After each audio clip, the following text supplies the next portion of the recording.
محله سوقينا فيه ونمله.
بعد ذلك حسب تحرك الواد الآن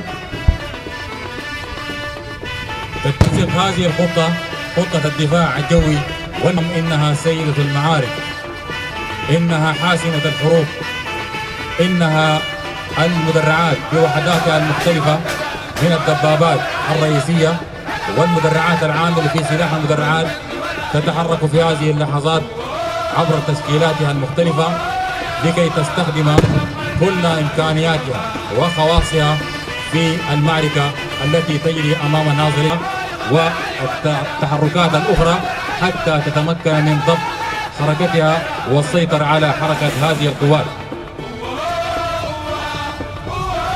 تتوالى حركة قواتنا كما أسلفنا أيها الحضور الكريم من خلال مجموعتي والمدرعة 6 في 6. كل هذه المركبات تشترك في هذه الملحمة القوية في هجوم اللواء المدرع كما ترونها أمام المنصة واليسار المنصة أيها الإخوة.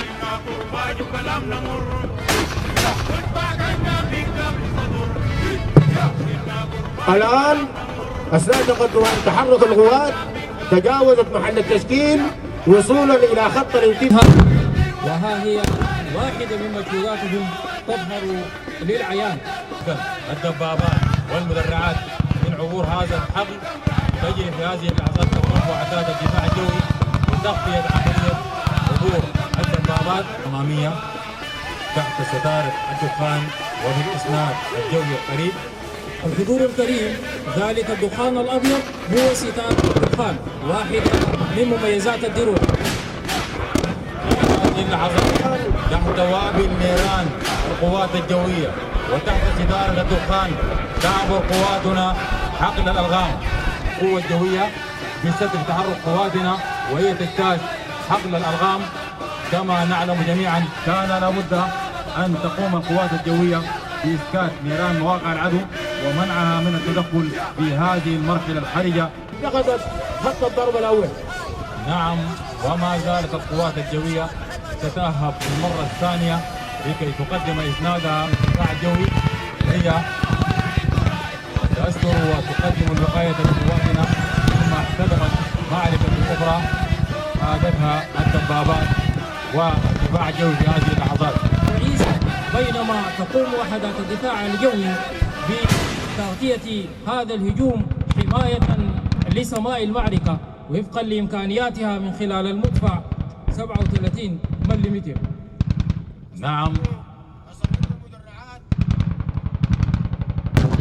نعم، في هذه اللحظة ما زالت المعركة محتدمة بعنف وبشراسة بين الدبابات والدفاع الجوي من جهة وبين العدو في هذه اللحظة، بعد أن وصلت الدبابات والمدرعات والدفاع الجوي إلى خط الرمي الأول.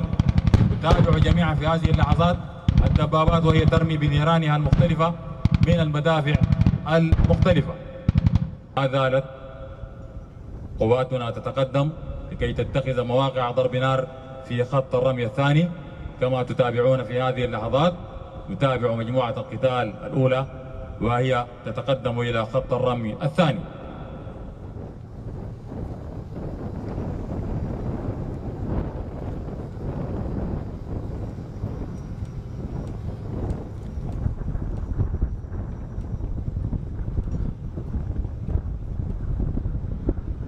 نعم، في هذه اللحظات تتحرك مجموعة القتال الثانية لكي تتخذ مواقعها، وتتحرك كذلك مجموعة القتال الأولى إلى خط الرمي الثاني تقربا إلى مواقع العدو، فيما نتابع من الخلف مجموعة قتال العمق وهي تتحرك خلف القوات. تتخذ مدرعات اللواء الأول من الدبابات والناقلات التشلك وفقا لطبيعة الأرض ومقتضيات المعركة، ويستمر الدفاع الجوي في تغطية تقدم مجموعات القتال الأمامية، وهي تتقدم متخذة التشكيلات التي تناسب الموقف. نعم، ما زالت قوات اللواء الأول في الأتيام الأمامية تواصل تقدمها، ومن خلفها الدفاع الجوي تقدم الحماية اللازمة لها، وهي الآن قد وصلت إلى خط الرمي الثاني. تابعونا أمام المنصة. كذلك تتحرك في هذه اللحظات مجموعات القتال التي في العمق وأتيام القتال الخلفية لكي تجتاز حقل الألغام الذي قامت بفتحه عناصر المهندسين. والآن وصلت قوات اللواء الأول مدرع خط الضرب الثاني تحت حماية نيران الدفاع الجوي.